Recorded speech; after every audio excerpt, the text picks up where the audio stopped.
আপনাদেরকে 7 নম্বর যে কবিরা গুনার কথা বলা হচ্ছে সেটা হলো অপবাদ দেওয়ার কবিরা গুনাহ।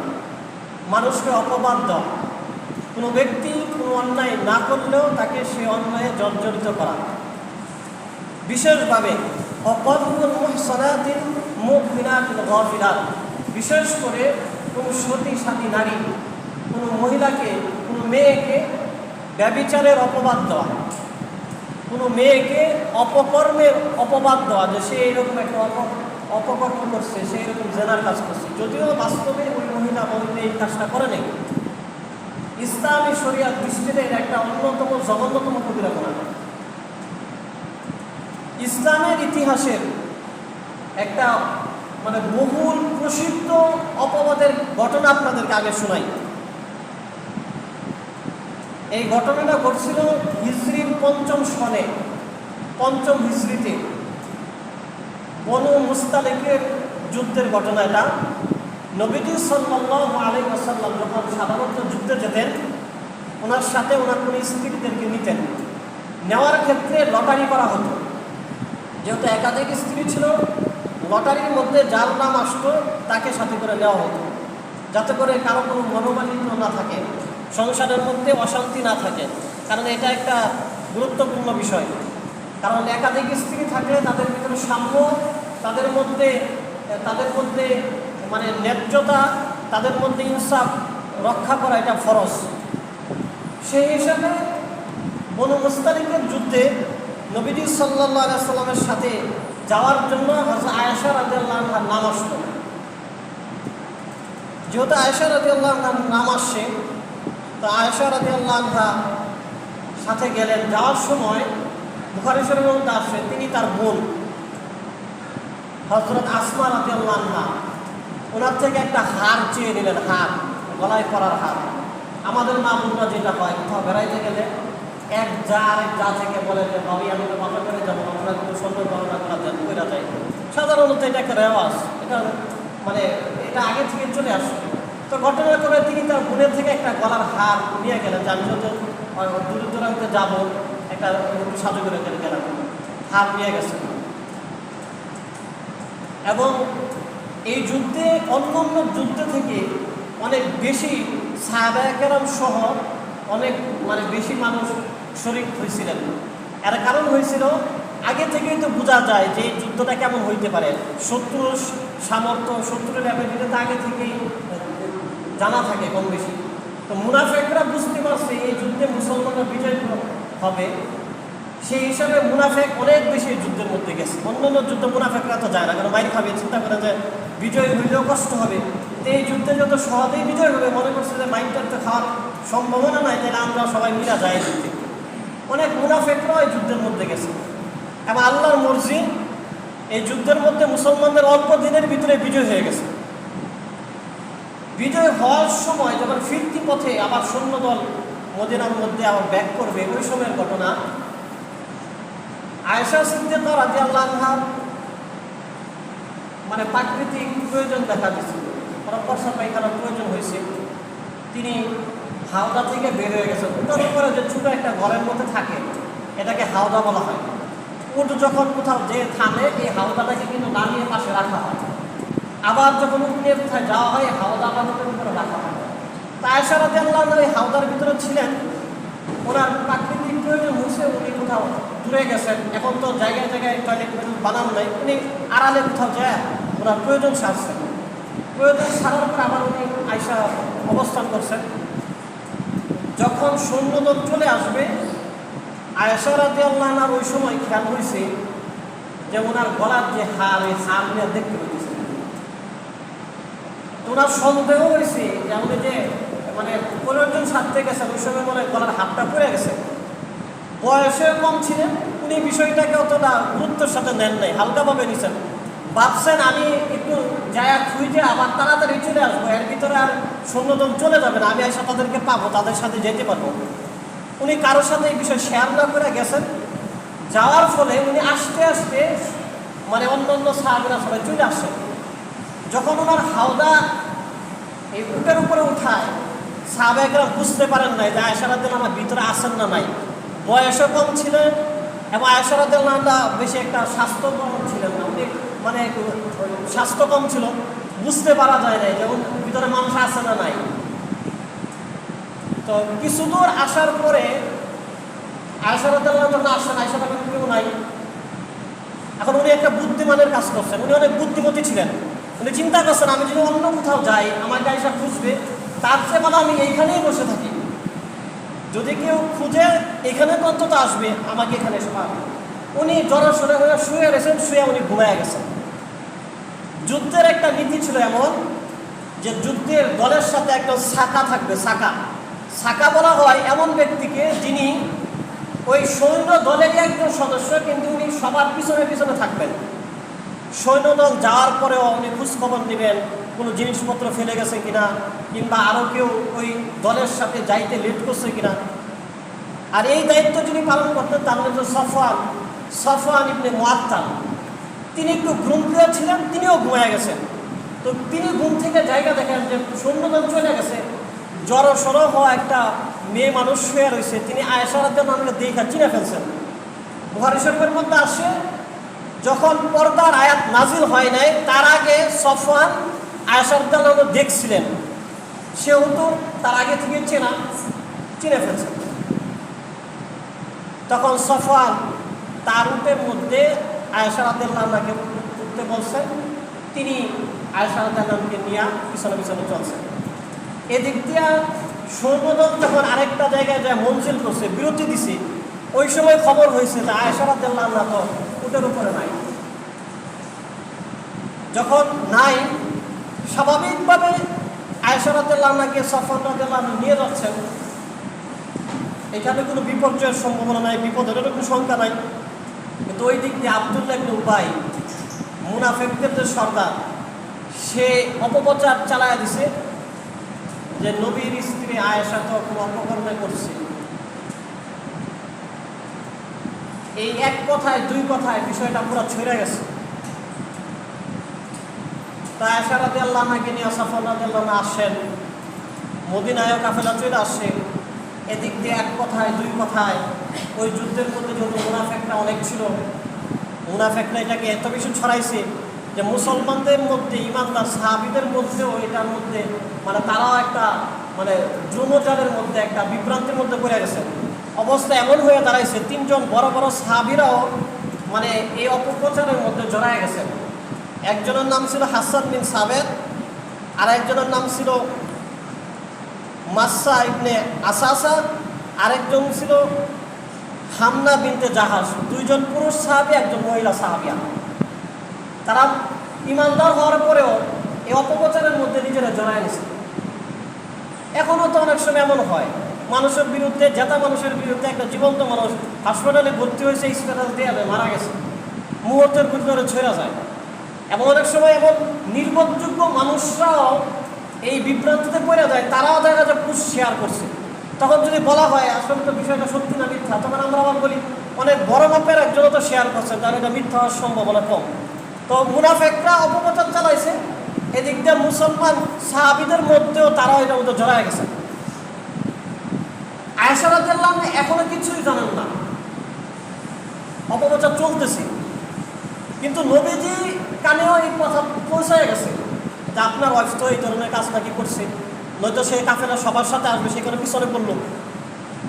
নবীজি সাল্লাল্লাহু আলাইহি ওয়াসাল্লাম আয়েশা রাদিয়াল্লাহু আনহার সাথে কথাবার্তা কম করেন, এবং আয়েশা রাদিয়াল্লাহু আনহা তখন সন্দেহ করছেন যে নবীজি আমার প্রতি রাগ। নবীজি সাধারণত ওনার স্ত্রীরা অসুস্থ হলে সেবা শুশ্রূষা করতেন। আয়েশা রাদিয়াল্লাহু আনহা অসুস্থ হয়ে গেছেন, নবীজি ওইরকম সেবা শুশ্রূষা করেন না। আয়েশা রাদিয়াল্লাহু আনহা সন্দেহ করছেন যে অন্য অন্য সময় আমি অসুস্থ হলে নবীজি সেবা শুশ্রূষা করে, এখন নবীজি আমার কাছে আসে না, কথাও কম করে, সেবাও করে না। নবীজি তো আগে পরে কখনো এমন করেন নাই। একদিন দুই দিন করতে করতে ঘটনা 1 মাসের কাছাকাছি হয়ে গেছে। আয়েশা রাদিয়াল্লাহু আনহার কাছে জীবনটা অতিষ্ঠ মনে হইতেছে, নবীজি তার সাথে কথা বলে না। তিনি কষ্ট ব্যথায় কাউকে কিছু বলতে পারতেছেন না। শেষ পর্যন্ত নবীজির কাছ থেকে অনুমতি নিছেন যে ইয়া রাসূলুল্লাহ, আমি একটু বাবার বাড়িতে যাইতে চাই। তো বাবার বাড়িতে গেছেন। বাবার বাড়িতে যাওয়ার পরে একদিন রাতের বেলায় আয়েশা রাদিয়াল্লাহু আনহার আবার মানে প্রাকৃতিক প্রয়োজনে দেখা যাচ্ছে যে গেছেন। ওনার সাথে মিস্তা রাদিয়াল্লাহু আনহুর মা ছিলেন, ওনার পড়শি বা কাজের মানুষ। তো ওনার সাথে যখন বের হয়েছেন রাতে, একসাথে দুজন মহিলা মানুষ, উনি বলতেছেন যে একটা কথা বলতাম, আসলে আমার ছেলের উপরও আল্লাহ লানত করুক, সেও তো এই ধরনের অপপ্রচারের মধ্যে জড়ায় গেছে। আয়েশা রাদিয়াল্লাহু আনহা বলছেন, কিসের কথা বলতেছেন আপনি? বলছে, আপনি জানেন না যে আপনারা নিয়ে যে এই ধরনের কথাবার্তা হইতেছে? আয়েশা রাদিয়াল্লাহু আনহার মাথার উপর যেন আসমান ভেঙে পড়ছে। এতদিন পর্যন্ত তিনি কিছুই জানেন না। তখন আয়েশা রাদিয়াল্লাহু আনহা এটা শোনার পরে এই কান্নাকাটি শুরু হয়েছে। বুখারী শরীফের মধ্যে আসছে, এই কথা শোনার পরে এই যে ওনার কান্না শুরু হয়েছে, ওনার কান্না কখন বন্ধ হয়েছে? তিনি তার বাবা মাকে এই কথা বলছেন। বলার পরে আয়েশা রাদিয়াল্লাহু আনহা বাবা মাকে এইভাবে বলছেন যে বিষয়টা এই পর্যায়ে পৌঁছে গেছে যে মুনাফিকরা অপপ্রচার করছে, অনেক সাহাবারা এই অপপ্রচারে জড়ায় গেছে, নবীজির কানেও গেছে। এখন আমি যতই নিজেকে ভালো বলি, আমি ভালো বললেও কেউ এটা বিশ্বাস করবে না। আর যদি আমার সবার অপপ্রচারের কথা ভাইবা আমি এটা মাইনাও নেই, তাহলেও তো আমি এটা একটা ভুল বিষয় মাইনা নিলাম। এইগুলা বলতেছেন। এর ভিতরে নবীজি সাল্লাল্লাহু আলাইহি ওয়াসাল্লাম গেছেন। যাওয়ার পরে নবীজিও এখন চিন্তা করলেন যে বিষয়টা আয়েশার সাথে বলি, অনেক দিন হয়ে গেছে, এটা কোনো সূরা হইতেছে না। নবীজি আয়েশা রাদিয়াল্লাহু আনহাকে এইভাবে বলছেন যে আম্মা বাদা ইয়া আয়েশা ফাইন্নাহু ক্বাদ বাল্লাগানি আনকি কাযা ওয়া কাযা। আয়েশা, তোমার ব্যাপারে তো আমি বিভিন্ন ধরনের কথাবার্তা শুনতেছি। এখন তুমি যদি আসলেই গুনাহগার হয়ে থাকো, যদি তুমি গুনাহ না করো তাহলে তো কোনো কথাই নাই, কিন্তু যদি তোমার দ্বারা এই ধরনের গুনাহ হয়েই থাকে তাহলে তুমি আল্লাহর কাছে তাওবা করো। অতুবু ইলাইহি ফাইন্নাল আবদা ইযা তারাফা বিযামবিহি। তুমি তোমার এই অপকর্মের জন্য আল্লাহর কাছে তাওবা করো। সুম্মা তাবা ইলাল্লাহি তাবা ইলাইহি, কারণ আল্লাহ তাআলার কাছে তাওবা করলে আল্লাহ তাআলা মাফ করে দেন। আয়েশা রাদিয়াল্লাহু আনহা বলেন যে নবীজি যখন এই কথা বলছেন, তারপর আমার পুরো কান্না আমি বন্ধ করে দিয়েছি। যেহেতু নবীজি আমাকে বলছেন যে গুনাহ করলে সে আমি অনুতপ্ত হব, তাওবা করবো, আমি তো কোনো গুনাহ করিই নি, আমার কান্নার কোনো দরকারই নেই, আমি কান্না বন্ধ করে দিলাম। এরপরে যেটা হয়েছে, নবীজি সাল্লাল্লাহু আলাইহি ওয়াসাল্লাম আয়েশা রাদিয়াল্লাহু আনহার সাথে শুইছেন, কিন্তু নবীজি অপর দিকে মুখ করে শুইছেন। এর কিছু সময় পরেই যখন ওহী নাযিল হইতো, নবীজির শরীরের ভাবমূর্তি অন্যরকম হয়ে যেত। নবীজির শীতের দিন ওহী নাযিল হইলেও নবীজির চেহারা ঘাইমা যেত, এটা একটা ভার আছে। তো দেখা গেল যে নবীজির ওহী নাযিল হইলে যে অবস্থা হয় সেই অবস্থা শুরু হয়ে গেছে। আয়েশা রাদিয়াল্লাহু আনহা লক্ষ্য করলেন, এর ভিতরে নবীজির উপর সূরা নূরের 10 থেকে 20 এই 10টা আয়াত নাযিল হইল। আয়াতগুলো নাযিল হওয়ার পরে নবীজি আয়েশা রাদিয়াল্লাহু আনহার দিকে মুখ ফিরে তাকালেন, মুস্কি হাসলেন এবং আয়েশা রাদিয়াল্লাহু আনহা বললেন, বারিয়া কি ফাকাত আল্লাহ লামা আয়েশা। বললেন, আয়েশা, তোমার তো সুসংবাদ, আল্লাহ তাআলা তোমাকে মুক্তি দান করেছেন। এই কথা শোনার পরে আয়েশা রাদিয়াল্লাহু আনহা মা তিনি বলছেন, যাও তুমি আল্লাহ শুকর আদায় করো, উঠো। আয়েশা রাদিয়াল্লাহু আনহা বলে, আমি উঠবো না। আমি কেন উঠবো? আমি তো কোনো অপরাধ করি নাই। আল্লাহ তাআলাই আমার ওই অপরাধ আমি যে নিষ্পাপ, আমার যে গুনাহ নাই, আমি যে কোনো অপরাধ করি নাই, আল্লাহ সেটা প্রকাশ করে দিয়েছেন। এই যে অপবাদের এই ঘটনা, এই ঘটনার মধ্যে অনেকগুলো শিক্ষা। প্রথম শিক্ষা হলো, নবীজি ইচ্ছা করলেই বলে দিতে পারতেন, ওহী ছাড়াই নবীজি মুখ দিয়ে বলে দিতে পারতেন যে আল্লাহ তাআলা আমাকে জানায় দিয়েছেন যে আয়েশা এই ধরনের কোনো কাজ করেন নাই। কিন্তু মুনাফিকরা আবার অপপ্রচার চালাইতো যে নিজের বউ দেখা মনে হয় উনি পক্ষ অবলম্বন করছেন। এটা একটা। আরেকটা বিষয় তাফসীরের কিতাবের মধ্যে আসে, অনেক হাদিসের কিতাবের মধ্যে আসে, যে ব্যাখ্যার মধ্যে লিখছেন যে ইউসুফ আলাইহিস সালামকে যখন অপবাদ দেওয়া হয়েছিল, তখন ইউসুফ আলাইহিস সালামকে অপবাদ থেকে মুক্ত করার জন্য আল্লাহ তাআলা একটা নাবালক বাচ্চার জবান খুলে দিয়েছিলেন। কিন্তু আল্লাহর নবীর স্ত্রীকে যখন অপবাদ দেওয়া হয়েছে, আল্লাহ তাআলা সরাসরি কোরআনের আয়াত নাযিল করছেন। এর দ্বারা বোঝা যায় যে আল্লাহ তাআলার নবী মুহাম্মদ সাল্লাল্লাহু আলাইহি ওয়াসাল্লামের মর্যাদা আল্লাহর কাছে কত বেশি, যে তার স্ত্রীর অপবাদ ঢাকার জন্য, অপবাদ থেকে মুক্ত করার জন্য আল্লাহ তাআলা সরাসরি কোরআনের আয়াত দিয়ে দেন, আর অন্য নবীর অপবাদ থেকে মুক্তি করার জন্য একজন মানুষের জবান খুলে দেন। কারণ ওই ব্যক্তির জবান থেকে, ওই বাচ্চার জবান থেকে আল্লাহর আয়াতের ওহীর মর্যাদা অনেক বেশি।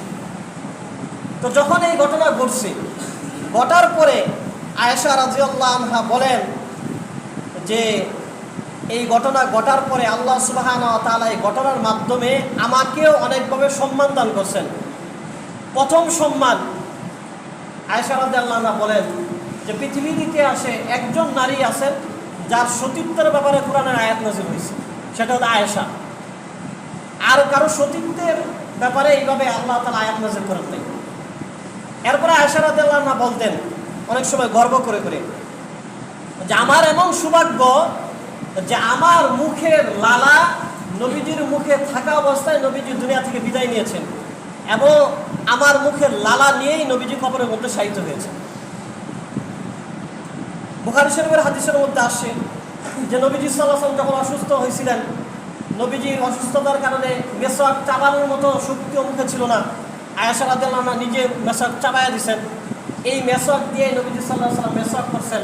যত মেসওয়াকের মধ্যে আয়েশা রাদিয়াল্লাহু লালা লাগা রয়েছে, এই লালাই নবীজি জমানে গেছে। তা আয়েশা রাদিয়াল্লাহু নিজেকে গর্বিত মনে করতেন যে এটা আমার একটা গর্বের বিষয় যে আমার লালা নিয়ে নবীজি কবরে গেছেন, আমার সাথে কোরআনের আয়াত নাযিল হয়েছে। এবং আয়েশা রাদিয়াল্লাহু আনহা আরো বলতেন যে আল্লাহ সুবহানাহু ওয়া তাআলা এই যে আমার হার হারায় গেছে, এই হার হারানোর ঘটনাকে কেন্দ্র করে আল্লাহ তাইমুমের বিধান দিয়েছেন।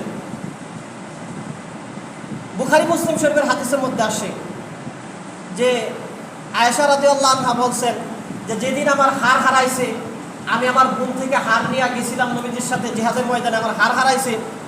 ওই দিন ঘটনাক্রমে যারা আমরা পিছনে পড়ছিলাম, আমাদের ছিল না, পানি ছিল না, না থাকার কারণে আমরা পানি ছাড়াই এইভাবে ওযু করার মতো একটা অঙ্গভঙ্গি করে আমরা নামাজ পড়ছি। নামাজ পড়ার পরে যখন আল্লাহ নবীকে এই কথা জানানো হয়েছিল যে আমরা তো পানি পাই নাই, পানি না পাওয়ার কারণে মাটি দিয়ে আমরা ওযুর মতো একটা ভাবমূর্তি করে আমরা নামাজ পড়ে ফেলছি, আল্লাহ নবীর কাছে এই ঘটনা শোনানোর সাথে সাথে আল্লাহ তাআলা কোরআন আয়াত নাযিল করে দিয়েছেন যে যখন পানি থাকবে না, পানি পাবা না, তখন তোমরা এইভাবে তাইমুম করে ওযু করতে পারবা, এর দ্বারা তোমরা নামাজও পড়তে পারবা। তখন এক সাহাবী আয়েশা রাদিয়াল্লাহু আনহাকে বলতেছেন যে ফাকালা উসাইদ ইবনে হুযাইর, উসাইদ রাদিয়াল্লাহু আনহু আয়েশা রাদিয়াল্লাহু আনহাকে বলতেছেন যে ইয়া লিমা লি আয়েশাতা জাযাকিল্লাহি খায়রান, যে আয়েশা আল্লাহ তোমাকে উত্তম বিনিময় দান করুন। ফাওয়াল্লাহ মা নাযালা বিকি আমরুন তাকরাহিনাহু ইল্লা জাআলাল্লাহু যালিকা লাকি লিল মুসলিমিনা ফি খায়রান, যে তোমার একটা তোমার সম্পর্কে একটা দুর্ঘটনার প্রচার হয়েছিল, একটা মানে অপকর্মের অপপ্রচার হয়েছিল তোমার ব্যাপারে। আয়েশা, তোমার ব্যাপারে একটা অপকর্মের অপপ্রচার হয়েছিল, কিন্তু এই অপকর্মের অপপ্রচার হওয়ার কারণে আল্লাহ তোমাকে এবং সমস্ত মুসলমানদের জন্য এমন একটা ব্যবস্থা দান করছেন যে তাইমুমের বিধান আল্লাহ তাআলা দিয়ে দিয়েছেন। যদি তোমার ব্যাপারে এই মানে অপপ্রচারটা না হইতো তাইলে হয়তো এই তাইমুমের বিধানটা আল্লাহ তাআলা মুসলমান জাতিকে দিতেন। আয়েশা রাদিয়াল্লাহু আনহা এটাও গর্ব করতেন যে আমার কারণেই তোমাদেরকে তাইমুমের বিধান আল্লাহ তাআলা দিয়েছেন, যেটা কিয়ামত পর্যন্ত চলতে থাকবে। এবং আয়েশা রাদিয়াল্লাহু আনহা আরেকটা গর্ব করে বলতেন যে আল্লাহ সুবহানাহু ওয়া তাআলা আমার ঘরটাকে নবীজির রওজা বানায় দিয়েছেন, নবীজির কবর বানায় দিয়েছেন, যে আমার ঘরের মধ্যেই নবীজির দাফন হয়েছে এবং হাসরের ময়দানে যখন কিয়ামত হবে, ওই কিয়ামতের দিন আমার এই ঘর থেকেই নবীজি হাসরের ময়দানে উঠবেন। এগুলো আয়েশা রাদিয়াল্লাহু আনহার গর্বের বিষয়। আমি যে কথা আপনাদেরকে বলতেছিলাম যে অপবাদ দেওয়া এটা অন্যতম একটা কবিরা গুনাহ, যে অপবাদ থেকে নবীজির স্ত্রীরা মুক্ত ছিলেন না, তাদেরকে অপবাদ দেওয়া হতো। সুতরাং আমাদের যুগে আমরা যারা নারী পুরুষ আমরা যারা আছি, আমরা এত বড় বুজুর্গ হয়ে যাইনি, আমাদের বিষয়ে অপবাদ কেউ না কেউ দিতেই পারে। কিন্তু অপবাদকারীদের ব্যাপারে আল্লাহ তাআলা কোরআনের মধ্যে কি বলছেন? আল্লাহ বলেন যে ইন্নাল্লাযীনা ইয়ারমুনাল মুহসানাতিল গাফিলাতিল মুমিনাত লুইনু ফিদ দুনিয়া ওয়াল আখিরাহ ওয়া লাহুম আযাবুন আযীম, যারা কোনো সতীসাধী নারীকে, মহিলাকে, মেয়েকে জেনার অপবাদ দিবে, লুইনু ফিদ দুনিয়া ওয়াল আখিরাহ, আল্লাহর পক্ষ থেকে দুনিয়া এবং আখিরাতে তাদের জন্য অভিশাপ, ওয়া লাহুম আযাবুন আযীম, এবং অপবাদকারীদের জন্য আল্লাহ সুবহানাহু ওয়া তাআলা যন্ত্রণাদায়ক শাস্তির ব্যবস্থা রাখছেন। এবং অপবাদের কিছু ইসলামী শরিয়ার শাস্তি আছে, যেমন সূরা নূরের 4 নং আয়াতের মধ্যে আল্লাহ সুবহানাহু ওয়া তাআলা বলেছেন, যখন কোনো মানুষকে অপবাদ দিবে, বিশেষভাবে জিনার অপবাদ দিবে, যখন তারা এই জিনার কাজ করে না এরপরে তাদেরকে অপবাদ দিবে, যখন সত্যটা প্রকাশ হয়ে যাবে তখন অপবাদকারীদের শাস্তি কি হবে? আল্লাহ সুবহানাহু ওয়া তাআলা বলেন যে ওয়াল্লাযীনা ইয়ারমুনাল মুহসানাত সুম্মা লাম ইয়াতু বিআরবাতি শুহাদা, যারা কাউকে জিনার অপবাদ দিবে কিন্তু 4 জন সাক্ষী দেখাতে পারবে না। একজন আরেকজনের সাথে জিনা করছে, কেউ অপপ্রচার করলো, তখন তার 4 জন সাক্ষী দিতে হবে। একা একজন দেখলে হবে না, 4 জন সাক্ষী লাগবে। আল্লাহ বলেন যদি 4 জন সাক্ষী কেউ না দিতে পারে ফাজলিদুহুম সামানিনা জালদা, তাহলে তাদেরকে 80টা বেত্রাঘাত করা হবে এই 4 জনকে, মানে যে অপবাদ দিবে তাকে, যদি সাক্ষী না দিতে পারে। এবং বলা হয়েছে ওয়ালা তাকবালু লাহুম শাহাদাতান আবাদা, এবং ভবিষ্যতে এই ব্যক্তির কোনো সাক্ষী কখনো আর গ্রহণ করা হবে না। সে যদি কখনো কোনো মামলা মোকদ্দমায় সাক্ষী হতে চায় তাহলে তার সাক্ষী আর গ্রহণ করা হবে না, কারণ সে আগে একবার অপবাদ দিছে কিন্তু সে সাক্ষী দিতে পারে না, তার সাক্ষীও গ্রহণ করা হবে না। ওউলাইকা হুমুল ফাসিকুন, এবং শরীয়তের দৃষ্টিতে সে ফাসিক হিসাবে গণ্য হবে। এবং আয়েশা রাদিয়াল্লাহু আনহাকে যারা অপবাদ দিছিল, মুনাফিকরা অপপ্রচার চালাইছিল, তখন যেই 3 সাহাবী অর্থাৎ হাসান বিন সাবেত এবং তারপরে হামনা বিনতে জাহাশ এবং আসাসা, এই যে 3 জন এই অপবাদের সাথে জড়ায় গেছিল, তারা সাহাবী হওয়ার পরেও তাদেরকে এই 80টা করে বেত্রাঘাত করা হয়েছে। এটা হলো অপবাদকারীদের ইসলামী শরিয়ার বিধান। এখন এইগুলা নাই দেখেই জীবিত মানুষকে মৃত্যু বানায় ফেলায়, যে চোর না তাকেও চোর বানায়। যেমন একদম তাজা ঘটনা, গত পরশুদিন ঢাকা ভার্সিটিতে একজনকে মানে অপবাদ দিয়া, চোরের অপবাদ দিয়া আগে খাবার টাবার খাওয়া তাকে মেরা ফেলছে। এখন বার হইতেছে সে মানসিকভাবে অসুস্থ, সে চোর না, এখন অনেক কথাই বের হয়েছে। এই যে অপবাদের এই ঘটনা, মানুষ হত্যা করে ফেলানো, এই যে জঘন্য কাজ করা, বিচার নাই দেখে, আইনের শাসন নাই, কোরআনী শাসন নাই দেখেই মানুষ এই অপকর্মগুলা করে। যদি কোরআনী শাসন থাকতো, আইনগুলা আমাদেরকে যারা, বিশেষ করে আমাদের ভারত উপমহাদেশের যারা মুসলমানদেরকে যারা 200 বছর গোলাম বানায় রাখছিল ব্রিটিশ, ওই ব্রিটিশ আইন বাদ দিয়া যদি কোরআনের আইন দিয়া আইন ব্যবস্থাটা চালু হইতো এবং প্রতিষ্ঠা হইতো শাসন ব্যবস্থা, তাইলে আর মানুষ এই গুনাহ করার অন্যায়ভাবে অপবাদ দিয়া মানুষকে পিটায় মাইরা ফেলানোর মতো দুঃসাহস কেউ করতো না। এখন জানে ব্রিটিশ আইনের একটা কথা আছে যে আসমানে যত তারা ব্রিটিশ আইনের অত দ্বারা। দেখবেন এইখানে বিচার হয়, হাইকোর্ট যায়, সুপ্রিম কোর্ট যায়, যাইতে 20 বছর 50 বছর চলে যায়, বিচার হওয়ার কোনো খবরই থাকে না। আর যদি টাকা পয়সা কিছু থাকে, পাওয়ার থাকে, তাইলে তার কোনো বিচারই নেই, তার কোনো আইনই নেই। এই হচ্ছে অবস্থা আর কি। যদি কোরআনী শাসন ব্যবস্থা থাকতো তাহলে মানুষ ইনসাফ পাইতো, কেউ আর গুনাহ করার দুঃসাহস করতো না। মুহতারাম হাজিরিন, অপবাদ দেওয়া এটা একটা জঘন্যতম কবিরা গুনাহ, এবং এর দ্বারা অনেক ধরনের সামাজিক বিশৃঙ্খলারও সৃষ্টি হয়। আল্লাহ সুবহানাহু ওয়া তাআলা যেন আমাদেরকে এই অপবাদ থেকে, অপবাদের কবিরা গুনাহ থেকে বেঁচে থাকার তৌফিক আল্লাহ তাআলা দান করে। অপবাদ আসে ধারণা থেকে, মানুষের সম্পর্কে ধারণা থেকে অপবাদের উৎপত্তি হয়। এজন্য আল্লাহ সুবহানাহু ওয়া তাআলা সূরা হুজুরাতের 12 নং আয়াতের মধ্যে বলেছেন যে ইয়া আইয়ুহাল্লাযীনা আমানু ইজতানিবু কাসীরাম মিনাজ যন, যে হে ঈমানদাররা তোমরা অধিক পরিমাণে ধারণা করা থেকে বেঁচে থাকবে। ইন্না বা'দাল যন্নি ইসমুন, কেননা অধিকাংশ সময় ধারণা করাই গুনাহ হয়। কারণ একজন একটা ধারণা করে ভাবে, এটা আরেকজনকে বলে দেয়, স্ট্যাটাস দিয়ে দেয়, পত্রিকায় ছাপিয়ে দেয়, একটা ফুটেজ প্রকাশ করে দেয়, সে ভিতরের কথা জানে না। এই ধারণার কারণেই দেখা যায় একটা গুনাহ শুরু হয়ে যায়।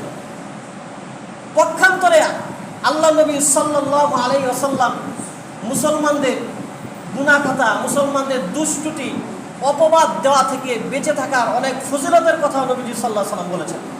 নবীজি সাল্লাল্লাহু আলাইহি ওয়াসাল্লাম এক হাদিসের মধ্যে বলেছেন, হযরত আব্দুল্লাহ ইবনে ওমর রাদিয়াল্লাহু আনহু থেকে হাদিস, তিনি বলেন যে নবীজি বলেছেন মান সাতারা মুসলিমান সাতারাল্লাহু ইয়াউমাল কিয়ামা, যেই ব্যক্তি মুসলমানের দুষ্টুটি, যেগুলো গোপন রাখার মতো, বড় বড় অপরাধ না, শাস্তিযোগ্য অপরাধ না, ছোটখাটো দুষ্টুটি মানুষের থাকে, এই ধরনের দুষ্টুটি যেগুলো, সেগুলো যদি এক মুসলমান আরেক মুসলমানের গোপন রাখে, আল্লাহ নবী বলেন আল্লাহ কিয়ামতের দিন ওই ব্যক্তির দুষ্টুটিগুলো গোপন রেখে দিবেন।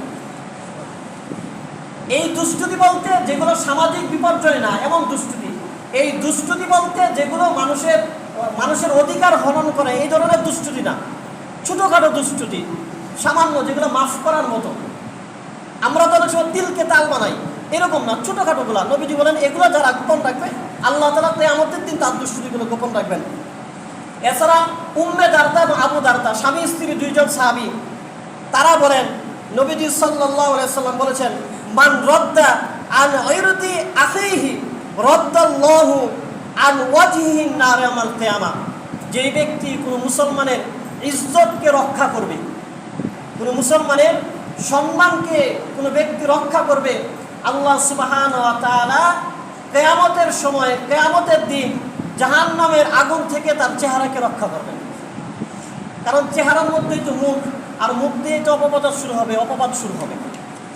এছাড়া নবীজি সাল্লাল্লাহু আলাইহি ওয়াসাল্লাম এক হাদিসের মধ্যে বলেছেন, দীর্ঘ হাদিস, আবু দাউদ শরীফের হাদিস, নবীজি সাল্লাল্লাহু আলাইহি ওয়াসাল্লাম বলেছেন, যারা কোনো মুসলমানের ইজ্জতকে রক্ষা করবে, অর্থাৎ কোনো ভুল করছে, তার সামনে প্রকাশ পাইছে, এখন সে বলছে, ভাই আমি তো একটা ভুল করে ফেলছি, এখন এই ভুল থেকে তুমি আমাকে বাঁচাও, একটা অপরাধ করে ফেলছি, তুমি চাইলেই অপরাধটা মীমাংসা করে দিতে পারো, এটা বড়ভাবে ছড়াবে না, বড় ধরনের বিপর্যয় হবে না, তুমি আমাকে ইচ্ছা করলে বাঁচাতে পারো। যদি কোনো মুসলমান এরকম সাহায্য চায় আর অপর মুসলমান যদি তার থেকে মুখ ফিরিয়ে নেয়, নবীজি বলেন আল্লাহ তাআলাও তার থেকে ওই দিন মুখ ফিরিয়ে নেবেন যেই দিন সে আল্লাহর সাহায্য চাইবে, অর্থাৎ কিয়ামতের সময়।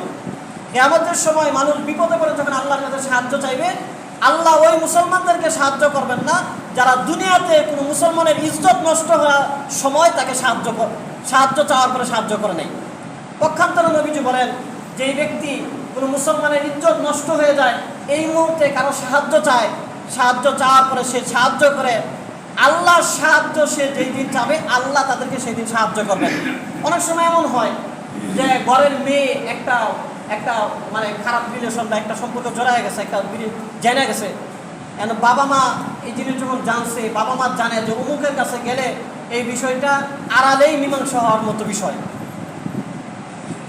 ছড়াইলে এই মেয়ের জীবনটা নষ্ট হবে, বাবা মার মান সম্মান যাবে। কিন্তু যার কাছে সাহায্য চাইতে গেছে সেই জায়গায় দেখা যায় এটা ছড়াই দিচ্ছে। তো নবীজি বলেন, যদি এরকম ছড়াইয়া দেয়, একজনের ইজ্জত বিনষ্ট হয়, এর ভিতরে সে এটা আবার আশকারা দেয়, উস্কায়া দেয়, তাহলে আল্লাহ তাআলা কিয়ামতের দিন তাকে সাহায্য করবে না। আর সে যদি তার ইজ্জতটাকে রক্ষা করে, আল্লাহ তাআলা সাহায্য কিয়ামতে যখন যাবে আল্লাহ তাআলা তাকে সাহায্য করবেন। আরেকটা দীর্ঘ হাদিসে নবীজি সাল্লাল্লাহু আলাইহি ওয়াসাল্লাম আমাদেরকে অনেকগুলো শিক্ষার কথা বলেছেন, অনেকগুলো ভালো অভ্যাসের অধিকারী আমাদের হওয়ার কথা নবীজি সাল্লাল্লাহু আলাইহি ওয়াসাল্লাম বলেছেন। মুসলিম শরীফের হাদিস, হযরত আবু হুরায়রা রাদিয়াল্লাহু আনহু থেকে বর্ণিত, তিনি বলেন, নবীজি বলেছেন, লা তাহাসাদু ওয়ালা তানাজাসু ওয়ালা তাগাবাদু ওয়ালা তাদাবারু। নবীজি সাল্লাল্লাহু আলাইহি ওয়াসাল্লাম বলেন যে তোমরা হিংসা করবে না, তোমরা তানাজাসু, তোমরা মানুষকে অপদস্থ করবে না, ওয়ালা তাগাবাদু, মানুষের উপর বিদ্বেষ রাগারাগি করবে না, ওয়ালা তাদাবারু, তোমরা গোপনে মানুষের সাথে শত্রুতা করবে না। উপর দিয়ে অনেক মিল, তলদা দেয়া তার অনেক বেশি ক্ষতি করে দিছো, উপরে তার পিঠ আথায়া দিছো, নিজদা দেয়া তার গোড়া থেকে কেটে দিছো, এই ধরনের গোপনে শত্রুতা তোমরা কারোর সাথে করবে না। ওয়ালা ইয়াবিউ বা'দুকুম আলা বাই'i বাতিন, এবং তোমরা একজন একটা জিনিস ক্রয় করতেছেন, দাম দর করতেছেন, এই দাম দরের মাঝখান দিয়ে তোমরা দাম দর করবে না। একজন দাম দর করতেছে, তার দাম দর শেষ হলে বা তার থেকে অনুমতি নেবা, ভাই আপনি কি এই বিষয়টা কি সামনে আগাবেন না আমরা যাবো, এই ধরনের অনুমতি ছাড়া তোমরা একজনের দামের মাঝখানে দাম করবে না। ওয়াকুনু ইবাদাল্লাহি ইখওয়ানা, বরঞ্চ তোমরা মুসলমান আল্লাহর বান্দা হিসাবে ভাই হিসাবে বাঁচবে। তুমি যেন তোমার ভাইয়ের সাথে হিংসা করো না, তোমার ভাইয়ের সাথে রাগারাগি করো না, ভাইয়ের ক্ষতি করো না, ভাইয়ের শত্রুতা করো না, এরকম প্রত্যেক মুসলমানের সাথে এরকম ভাই আচরণ করবে। এবং নবীজি সাল্লাল্লাহু আলাইহি ওয়াসাল্লাম আরো বলেন, আল মুসলিমু আখুল মুসলিম, যে এক মুসলমান তো আরেক মুসলমানের ভাই, লা ইয়াজলিমুহু ওয়ালা ইয়াখযুলুহু ওয়ালা ইয়াহদিরুহু, সুতরাং একজন আরেকজনকে জুলুম করবে না, একজন আরেকজনকে ঠাট্টা বিদ্রুপ করবে না, একজন আরেকজনকে হেয় প্রতিপন্ন, একজন আরেকজনকে অপদস্থ করবে না, কারণ তোমরা তো ভাই। আত্তাকওয়া হাহুনা, নবীজি বলতেছেন আত্তাকওয়া হাহুনা ইউশিরু ইলা সাদরিহি, নবীজি এইভাবে বলতেছেন তাকওয়া তো এইখানে, হাত দিয়া বলতেছেন তাকওয়াটা হলো এইখানে। এরপরে নবীজি সাল্লাল্লাহু আলাইহি ওয়াসাল্লাম আরো বলতেছেন, বিহাসবি মুরিম মিনাশ শাররি আই ইয়াহদিরা আখাহুল মুসলিম, যে একজন মুসলমান খারাপ হওয়ার জন্য এতটুকুই যথেষ্ট যে সে অপর মুসলমানকে অপমান করে। অনেক সময় আমরা এমন দুর্ব্যবহার, ইচ্ছা করলে পারি একটু ভালোভাবে বলতে, কিন্তু তুচ্ছ তাচ্ছিল্যের ব্যবহার। নবীজি বলেন কেউ খারাপ হওয়ার জন্য এতটুকুই যথেষ্ট যে একজন মুসলমানকে অপমান করে, হেয় প্রতিপন্ন করে, ক্রিটিসাইজ করে। এরপরে নবীজি বলতেছেন কুল্লুল মুসলিমি ইলা মুসলিমি হারামুন, এক মুসলমানের জন্য অপর মুসলমানের হারাম করা হয়েছে দামুহু ওয়া মালুহু ওয়া ইরদুহু, তার সম্পদ, তার জানমাল এবং তার ইজ্জত। একজন মুসলমান অন্যায়ভাবে তার সম্পদ যেমন নষ্ট করবে না, তার জানের ক্ষতিও করবে না, তার ইজ্জতের ক্ষতিও করবে না। এই সবগুলোই এক মুসলমানের জন্য অপর মুসলমানের প্রতি হারাম করা হয়েছে। আল্লাহ সুবহানাহু ওয়া তাআলা আমাদের সবাইকে কথাগুলো বুঝার, এবং আজকে যে দুইটা কবিরা গুনার কথা বলা হয়েছে, একটা হলো যে যুদ্ধক্ষেত্র থেকে পলায়ন করা, আরেকটা হলো অপবাদ দেওয়া, এই দুইটা কবিরা গুনাহ থেকে আমাদের সবাইকে বেঁচে থাকার তৌফিক দান করেন। যারা পরে আসছে ইনশাআল্লাহ আল্লাহ